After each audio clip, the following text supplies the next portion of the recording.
नमस्कार दोस्तों, फिर से स्वागत है आपका हिंदी ऑनलाइन क्लास में। बच्चों, आज हम क्लास 6 का पाठ 2 पढ़ेंगे। पाठ 2 का नाम है गिल्लू। लेखक परिचय। इसकी जो गिल्लू पाठ की लेखिका है वह महादेवी जी वर्मा है और इनका जन्म 1907 में फर्रुखाबाद उत्तर प्रदेश में हुआ। यह छायावादी लेखिका के रूप में भी जानी जाती है। इनके गद्य और पद्य दोनों ही रचनाएं बहुत प्रसिद्ध हैं। इनमें से कुछ रचनाएं यहाँ दी गई हैं। अतीत के चलचित्र, पथ के साथी, स्मृति की रेखाएं आदि। इनका निधन कब हुआ? इनका निधन 1987 में हुआ। कहानी परिचय। प्रस्तुत पाठ में लेखिका ने एक गिलहरी के बच्चे से उनके आत्मीय संबंध का शब्द चित्र खींचा है। गिल्लू यानी जो गिलहरी और लेखिका के बीच में जो आत्मीय संबंध बन गया था, उनका उन्होंने यहाँ पे वर्णन किया है। सोन जूही में आज एक पीली कली लगी है। सोन जूही एक लता है और उसमें आज एक पीली कली लगी है। इसे देखकर अनायास यानी अचानक ही उस छोटे जीव का स्मरण हो आया। उस छोटे जीव की याद आ गई जो इस लता की सघन यानी घनी हरियाली में छिपकर बैठता था और फिर मेरे निकट पहुंचते ही कंधे पर कूदकर मुझे चौंका देता था। तब मुझे कली की खोज रहती थी, पर आज उस लघु प्राण की खोज है, अर्थात आज उस गिल्लू की खोज है। परंतु यह तो अब तक इस सोन जूही की जड़ में मिट्टी होकर मिल गया होगा। कौन जाने स्वर्णिम कली के बहाने वही मुझे चौंकाने ऊपर आ गया हो। स्वर्णिम यानी सुनहरी कली बनकर वह मुझे चौंकाने आ गया हो। अचानक एक दिन सवेरे कमरे से बरामदे में आकर मैंने देखा, दो कौवे एक गमले के चारों ओर चोंचों से छुआछुअल जैसा खेल खेल रहे हैं। यह काकभुसुंडी भी विचित्र पक्षी है, कौवा भी अजीब पक्षी है, एक साथ समादरित अनादरित। कभी उसे सम्मान दिया जाता है और कभी उससे अपमानित होना पड़ता है। अति सम्मानित, अति अपमानित। हमारे बेचारे पुरखे न गरुड़ के रूप में आ सकते हैं, न मयूर के, न हंस के। जो हमारे पूर्वज हैं वे न तो गरुड़ बनकर आ सकते हैं, न मोर बनकर आ सकते हैं, न हंस बनकर आ सकते हैं। उन्हें पितृपक्ष में हमसे कुछ पाने के लिए काक बनकर ही अवतरित होना पड़ता है, कौवा बनकर ही आना पड़ता है। पितृपक्ष अर्थात श्राद्ध के दिनों में हमसे कुछ पाने के लिए कौवा बनकर ही आना पड़ता है।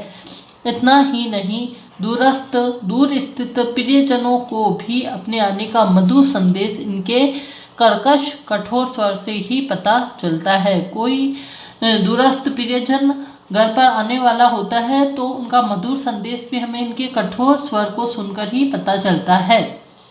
दूसरी ओर हम कौवा और काँव काँव करने वाले को अवमानना के अर्थ में भी प्रयोग करते हैं। मेरे काक पुराण के विवेचन में अचानक बाधा आ पड़ी, क्योंकि गमले और दीवार की संधि में छिपे एक छोटे से जीव पर मेरी दृष्टि चली गई, नजर चली गई। निकट जाकर देखा, गिलहरी का छोटा सा बच्चा है जो संभवतः घोंसले से गिर पड़ा है और अब कौवे उसमें सुलभ आहार खोज रहे हैं। सुलभ सरलता से प्राप्त होने वाला आहार भोजन ढूंढ रहे हैं। काकद्रव्य की चोंचों के 2 गांव उस लघु प्राण के लिए बहुत थे, अतः वह निचेष्ट सा गमले से चिपका पड़ा था। वह गमले से चिपका पड़ा था। सबने कहा, कौवे की चोंच का घाव लगने के बाद यह बच नहीं सकता, इसलिए इसे ऐसे ही रहने दिया जाए। परंतु मन नहीं माना। उसे होले से उठाकर अपने कमरे में लाई, फिर रुई से रक्त पोंछकर, खून पोंछकर घाव पर पेनिसिलिन का मरहम लगाया। रुई की पतली बत्ती दूध में भिगोकर जैसे तैसे उसके नन्हे छोटे से मुँह में लगाई, परंतु मुँह खुल न सका और दूध की बूंदें दोनों ओर लुढ़क गईं। कई घंटों के उपचार के उपरांत उसके मुँह में एक बूंदी पानी टपकाया जा सका। कई घंटे उसका उपचार किया, उसके बाद में उसके मुँह में एक बूंद पानी टपकाया जा सका। तीसरे दिन वह इतना अच्छा और आश्वस्त हो गया कि मेरी अंगुली अपने 2 नन्हे पंजों में पकड़कर नीले कांच के मोतियों जैसी आंखों से इधर उधर देखने लगा। तीसरे दिन वह बहुत ही स्वस्थ हो गया। 3-4 मास में, महीने में उसके संदिग्ध रोए, मुलायम रोए, जबेदार पूंछ, चंचल चमकीली आंखें सबको आश्चर्यचकित करने लगी, विस्मित करने लगी, आश्चर्यचकित करने लगी। हमने उसकी जातिवाचक संज्ञा को व्यक्तिवाचक संज्ञा का रूप दे दिया। जो गिलहरी शब्द है वह जातिवाचक संज्ञा है, लेकिन लेखिका ने उसको गिल्लू नाम दे दिया, इसलिए वह व्यक्तिवाचक संज्ञा के रूप में बदल गया। इस प्रकार हम उसे गिल्लू कहकर बुलाने लगे। मैंने फूल रखने की एक हल्की डलिया में रुई बिछाकर उसे तार से खिड़की पर लटका दिया। वहीं 2 वर्ष गिल्लू का घर रहा। वह स्वयं हिलाकर अपने घर में झूला झूलता और कांच के मनकोसी आंखों से कमरे के भीतर यानी अंदर और खिड़की के बाहर न जाने क्या देखता और समझता रहता। परंतु लेकिन उसकी समझदारी और कार्यकलाप यानी कार्यों पर सबको आश्चर्य होता था। जब मैं लिखने बैठती तब अपनी ओर मेरा ध्यान आकर्षित करने की उसे इतनी तीव्र इच्छा होती कि उसने एक अच्छा उपाय खोज निकाला। वह मेरे पैर तक आकर सर से पर्दे पर चढ़ जाता और फिर उसी तेजी से उतरता। उसका यह दौड़ने का क्रम तब तक चलता रहता जब तक मैं उसे पकड़ने के लिए नहीं उठती। कभी मैं गिल्लू को पकड़कर एक लंबे लिफाफे में इस प्रकार रख देती कि उसके अगले 2 पंजे और सिर के अतिरिक्त सारा लघुगात लिफाफे के भीतर बंद रहता। इस अद्भुत स्थिति में कभी कभी घंटों मेज पर दीवार के सहारे खड़ा रहकर वह अपनी चमकीली आंखों से मेरे कार्य को देखा करता। भूख लगने पर चिक चिक करके मानो वह मुझे सूचना देता और काजू या बिस्किट मिल जाने पर उसी स्थिति में लिफाफे से बाहर वाले पंजों से पकड़कर उसे कुतरता रहता। फिर गिल्लू के जीवन का प्रथम बसंत आया।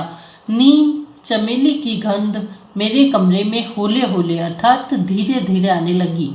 बाहर की गिलहरियां खिड़की की जाली के पास आकर चिक चिक करके न जाने क्या कहने लगी। बाहर की जो गिलहरियां थी वे जाली के पास आकर न जाने उससे क्या कहती रहती। गिल्लू को जाली के पास बैठकर अपनेपन से बाहर झांकते देखकर मुझे लगा कि इसे मुक्त आज़ाद करना आवश्यक है।